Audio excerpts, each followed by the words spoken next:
glissement de terrain. Je suis arrivée sur site à 9h.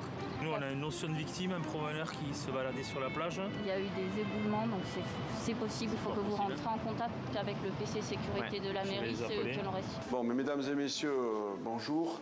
Un petit point presse pour un problème qu'on rencontre depuis ce matin, puisqu'il s'agit d'un éboulement de falaise. Ce jour-là, on fait pour de faux ce qui risque d'arriver demain pour de vrai. Ceci est un exercice. L'exercice falaise, c'est le premier qu'on fait, mais on se doute qu'aujourd'hui, compte tenu de la configuration de notre trait de côte, malheureusement, un jour, on aura probablement une intervention de cette nature à envisager. Bidart fait partie des 126 communes de France les plus exposées au risque d'érosion côtière. Et pour ses 7000 habitants, certains aspects de la vie quotidienne sont déjà impactés. Ceci n'est plus un exercice. Les voitures ne peuvent plus aller, comme c'était historiquement le cas partout sur le littoral, quasiment se garer dans le sable, on les fait reculer.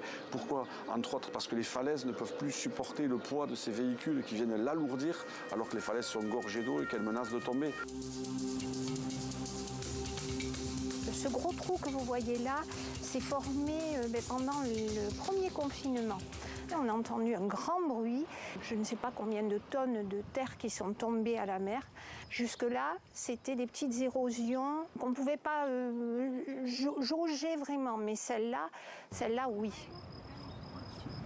Ma mère ne veut absolument pas partir de là et donc aujourd'hui je ne sais pas si cette maison a encore une valeur foncière, je ne suis pas sûre, même si elle est agréable, mais de toute façon maman ne veut pas quitter cet endroit, donc comme elle dit à tout le monde, je mourrai avant que ma maison ne meure, voilà.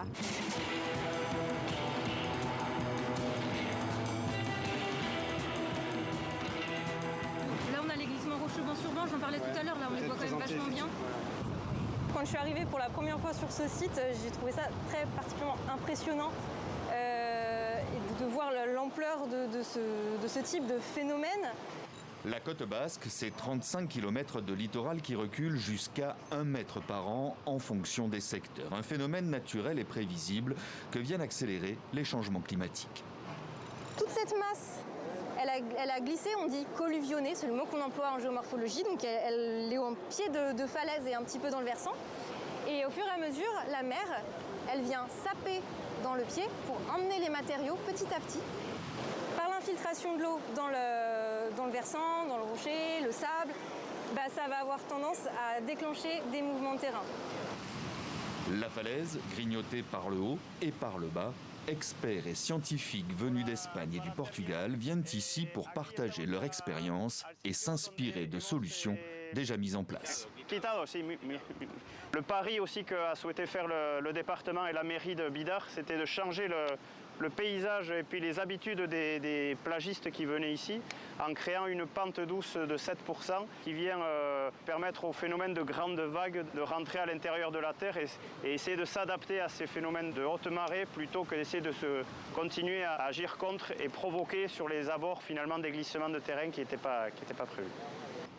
S'adapter et permettre à la nature de se réapproprier le littoral, c'est tout l'enjeu d'un projet qui vise à terme à délocaliser les activités humaines vers l'intérieur des terres. Sur le littoral de la côte basque, pas à Bidart mais ailleurs, et je pense à Biarritz en particulier, depuis longtemps déjà, et il y a déjà longtemps, des maisons ont été évacuées, ont dû être abandonnées. Mais on était dans une autre époque. Le foncier n'avait pas le même prix. Et aujourd'hui, on s'aperçoit que malgré le phénomène, malgré les terrains qui tombent, malgré la falaise qui se désagrège, l'environnement spéculatif autour de l'immobilier sur le bord de mer continue sa progression inouïe, effrénée, incroyable.